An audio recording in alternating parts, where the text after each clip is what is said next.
Welcome to our Patreon only gemstone therapy introduction. Now, as you can see here, this is an amethyst cluster that I've got here, which is also a candle holder. So the theory is with the amethyst that it's protecting and it's energizing. But I've also got the rose quartz stones here from the Aurelia video, and the rose quartz stones are believed to be boosting of circulation.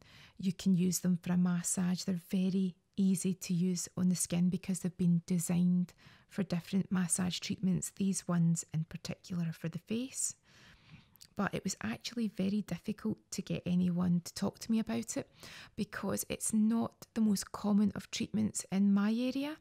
And if it is a treatment that's done by people, it doesn't tend to be in salons. It tends to be more people that are just doing them maybe as a freelancer or in their houses.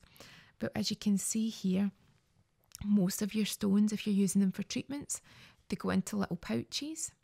And then what you'll do is you'll take them out the pouches, reactivate them for each client, cleanse them, antibacterial wipe them or spray them, and then you're ready to use them again. But as you can see with the amethyst cluster, you can always do your gemstone therapy purely by having something in the room. But the theory being that all gemstones work on different energies, on different ailments, and particularly with the stones, you can then use these on treatments and you can place them on different areas.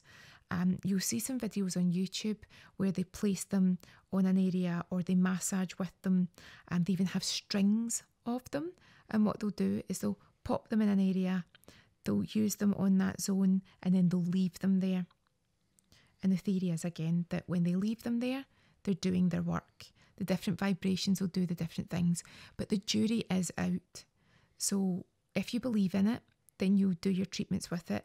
If you're not too sure about it, then this is the demo of using the gemstones in a facial, incorporating them in a facial. It doesn't necessarily have to be the one where we're using the Aurelia products, but with the Aurelia products, it's actually the full kit. So you've got the oil and you've also got the two stones with it. So that's quite handy. But you could easily buy your own stones and then modify your own treatments. So if you chose to do a gemstone facial, then all you're going to do is pick the relevant stones to apply to get the effect that you're looking for with that client. So here what we're doing is we're just oiling the skin, making sure that we've got the lubrication to use the stones. But in the same way that we do like a hot stones or a hot shell, you're picking the gemstone to have the effect.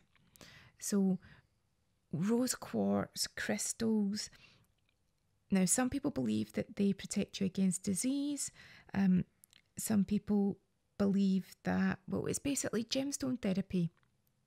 The term sort of came about in the 1980s, but prior to that, many people believed that there's similarities between this and Reiki.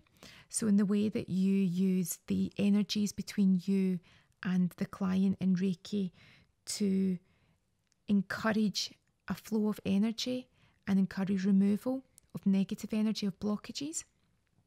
That's the theory with gemstone therapy. So here what we're doing is we're massaging the client with the gemstones to get the results of the product, but also harness the energies of the stone. But what we're thinking of, if you're tackling it specifically as gemstone therapy, is to use different stones in different areas to garner different results. So stress can equal negativity. So what you would do is you would pick a stone that works against negativity. You can even get tools now specifically for facials, jade facial tools, because they're believed to clear tension from the face. They're believed to boost radiance. As we were saying, the rose quartz, that's believed to have healing.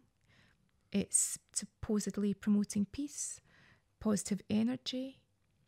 It's relieving stress and tension, as you can imagine.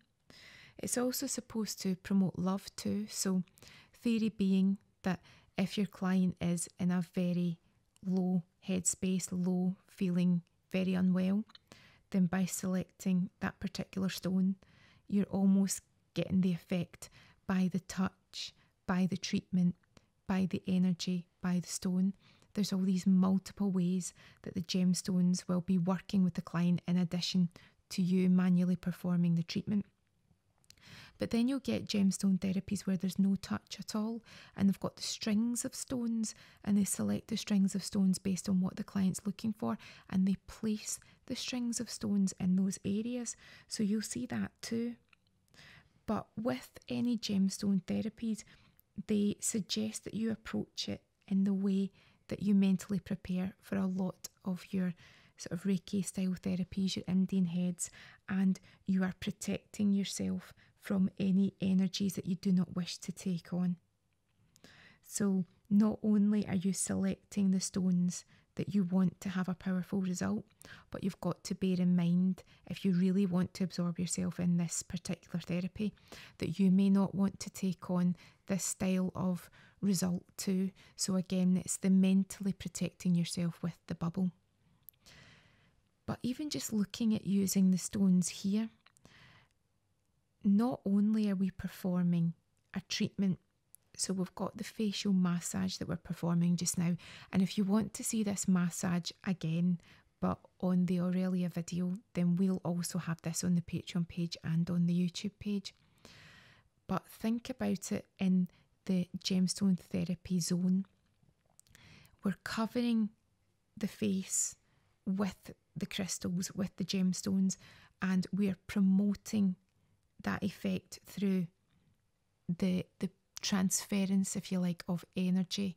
So we've got that positive healing energy, and if you add that in with our positive energy, then you've got the energy from the stone, the energy from the therapist, and the massage movement too. So you've got the triple whammy. So if you are interested in this treatment, then I would say that it could be useful in really researching the different gemstones available, deciding if you want to have some stones that are suitable for massage, some tools that are suitable for massage. So you've got the roller tools, you've got the stones, you've got the crystals that you can just place on your client, you've got the strings of stones and crystals. So with this therapy, it really is about deciding if you're on board with that element of it, and then working out how you can incorporate it into what you wish to do and where your comfort zone lies. So maybe your comfort zone doesn't really feel comfortable going down, laying stones on a client to treat an ailment in the leg or an ailment on the tummy. But maybe where I would feel comfortable is utilising the stones for something such as this massage. So that's just me looking into gemstone therapy for you. I hope you found it interesting, and I'd love to know your thoughts. And if you know a little bit more about that particular treatment, or you know someone that actually does perform that treatment, then please share a comment and let me know, because it is really interesting.